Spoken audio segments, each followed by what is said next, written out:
Halo semuanya, Assalamualaikum warahmatullahi wabarakatuh. Welcome back to my channel. Jadi di video kali ini aku bakalan membahas tentang WY40H yang kemarin sempat aku upload videonya. Jadi setelah aku mengupload video itu, alhamdulillah responnya positif dan banyak yang langsung kontak aku, DM aku.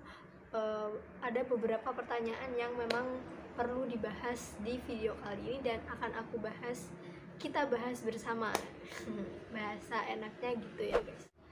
Jadi pertanyaan yang mungkin banyak yang dipertanyakan adalah kapan sih kapan waktu mengamalkan Waqiah Yasin ini gitu. Sebenarnya waktu mengamalkan surat kalian membaca waktu mengamalkan Riyadhah WY40H ini itu terserah kalian. Misalkan kalian bisanya pagi ya pagi nggak apa-apa, siang ya nggak apa-apa, sore nggak apa-apa, malam nggak apa-apa, terserah kalian bisanya pas kapan gitu. Nah kalau aku pribadi itu biasanya seringnya itu yasinnya setelah sholat subuh, terus waqiahnya setelah sholat asar. Kalau nggak sholat asar, nggak sempet di asar, aku taruh maghrib. Biasanya aku seperti itu. Jadi di sini udah paham ya tentang kapan waktu mengamalkan Riyadhah ini gitu. Terserah kamu. Selanjutnya itu sempat ada yang nanya ke aku pertanyaan seperti ini. Ini pertanyaannya ada di HP ini, jadi aku nggak bisa screen capture, nanti akan aku taruh di sini. Jadi dia itu bertanya, kalau misalkan nih saya ini mengamalkan Waqiah Yasin 40 hari. Saya start di tanggal 1.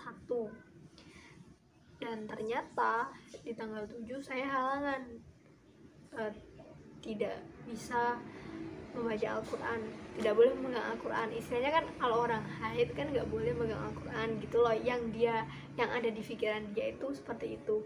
Nah gimana mbak, apakah aku harus nanti kalau aku skip dulu ngajinya itu hajatku tetap terkabul nggak? Sebenarnya aku agak ketawa sih membaca ini, cuman nggak apa-apa, kamu kan kalau emang belum paham ya kayak gitu nggak apa-apa tanya. Jadi seperti ini loh, misalkan nih seperti dia ini start di tanggal 1 misalkan, terus ternyata di tanggal 7 dia haid, di halangan. Nah mungkin banyak orang yang berpikiran perempuan kalau lagi haid itu nggak boleh baca Al-Quran. Perempuan kalau lagi haid besar tuh nggak boleh baca Al-Quran. Sebenarnya di sini aku nggak tahu ya, memang akunya yang nggak tahu atau memang nggak ada atau kayak gimana. Jadi sebuah hadis ataupun firman Allah asik sebuah hadis ataupun kayak ayat-ayat Al-Quran yang menjelaskan perempuan kalau lagi haid itu nggak boleh baca Al-Quran. Itu sebenarnya ada atau emang gue nggak tahu atau emang nggak ada? Aku jujur aku belum pernah sih menemukan kata-kata yang menjelaskan kalau perempuan lagi haid itu nggak boleh membaca Al-Quran. Aku belum pernah mendengar itu kayak ada di hadis ataupun belum pernah mendengar itu kayak di hadis ataupun di Al-Quran, itu aku belum pernah mendengar. Tapi kalau perempuan kalau lagi haid itu nggak boleh megang Al-Quran, it's okay, itu emang bener, emang kayak gitu. Nah yang di sini yang dimaksudkan adalah membaca, bukan memegang. Oke, paham kan? Nah buat kalian nih yang mungkin tahu, Ada kok hadis yang ngejelasin itu gitu. Ada kok ayat Al-Quran yang ngejelasin itu. tolong dong komen biar aku juga ngerti. Kita saling sharing, kita bertukar ilmu. Jadi emang gitu ya, setahu aku emang belum ada ataupun nggak ada gitu. Nah Kalau di aku pribadi, misalkan aku mendapati hal kayak dia, start di tanggal 1, ternyata gue di tanggal 7 haid, gimana nih 40 hari gue, nanti absen gue nih jadi bolong dong, kayak seakan kayak nggak isi koma gitu. Nah, kalau aku itu misalkan aku menghadapi hal seperti itu, aku pribadi aku tetap ngaji, cuman aku ngajinya lewat HP. Jadi aku lewat aplikasi, dan itu pun ada terjemahannya.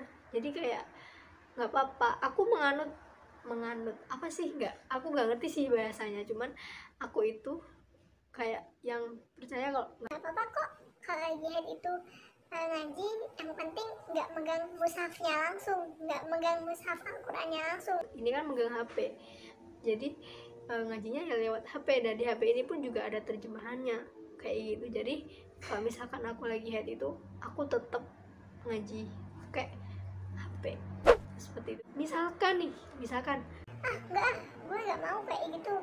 Orang lagi nggak suci kok baca ayat-ayat Al-Quran. mungkin kalian punya pikiran seperti itu, atau memang kalian mempercayai hal yang wah nggak boleh kayak gitu. Terserah kalian, nggak apa-apa, semuanya kembali ke diri kalian masing-masing. Kalau aku percaya nggak apa-apa, yang penting nggak megang mushafnya langsung gitu. Kalau misalkan kalian tidak percaya, ya monggo, nggak apa-apa. Di sini jangan saling menghujat jangan berdebat. Jadi semua kembalikan ke niatnya aja. Kalau niat kalian baik, insya Allah tetap baik. Cuman itu tadi ya, buat kalian yang tahu mungkin hadis ataupun ayat-ayat Al-Quran yang ngejelasin perempuan kalau lagi haid itu nggak boleh membaca Al-Quran. Gue di sini bilang membaca, bukan memegang. Kalau memegang ya gue tahu nggak boleh coy. Kayak seperti itu. Jadi udah ngerti kan kapan waktunya, terserah kalian. Kalau misalkan kalian mendapati hal-hal kayak yang aku ceritain tadi, semua kembali ke kalian masing-masing. Kalian percaya nggak apa-apa ya, kalian baca lewat HP. Kalau kalian percaya itu nggak boleh, ya udah di skip dulu, nggak apa-apa. Nah, yang penting nanti kalau udah suci dilanjut lagi. Terus ada lagi pertanyaan, Mbak, kalau misalkan nih sekarang saya ngaji, misalkan nih sekarang saya lupa, saya nggak ngaji, nah itu gimana? Berarti kita harus double. Hari ini kita nggak ngaji, berarti besok kita ngajinya double. Jadi kayak arisan gitu loh guys. Kalau misalkan kalian hari minggu ini nggak bayar, berarti kan minggu depannya lagi kalian bayarnya double kayak gitu. Nah, terus ada lagi yang bertanya, Mbak, ada nggak sih step-stepnya? Ada nggak sih step-stepnya Riyadhah Yasin pakai ini, kayak yang step-step membaca sholawat gitu? Sebenarnya sih ada ya guys, cuman ya biasa aja. Ini kalau aku ya, ini oke, aku bilang ini caraku. Kalau caraku itu, aku misalkan mau membaca surat Yasin setelah sholat subuh, ya tetap yang semuanya itu kayak mengirim Al-Fatihah untuk Nabi Muhammad, itu kayak udah sesuatu hal yang harus gitu menurut aku ya.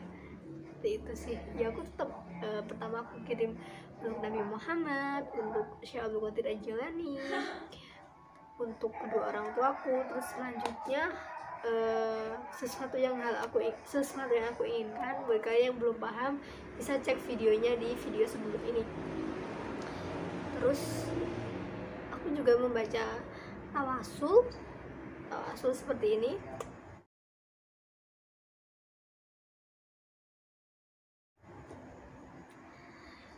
Ya udah, langsung kita membaca Al-Quran biasa. Jangan lupa Al-Fatihah dulu, biasain Al-Fatihah, ta'awudz, abis itu Al-Fatihah, terus langsung baca. Nah, setelah selesai ya udah baca senandung Al-Quran, doa setelah membaca Al-Quran itu loh guys, tahu kan?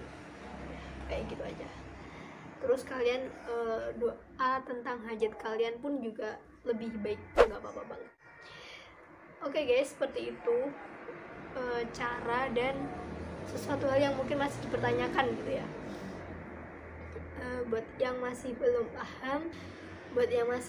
paham ataupun ada sesuatu yang perlu ditanyakan, bisa tinggalkan di kolom komentar atau DM di Instagram aku @initsolik. Yang mau sharing tentang pengalaman sholawat atau testimoni bisa juga DM ke situ.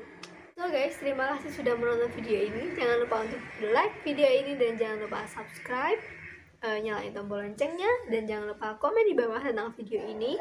Komen juga habis ini aku harus bikin video apa lagi. So, terima kasih semuanya. Bye bye. Assalamualaikum warahmatullahi wabarakatuh.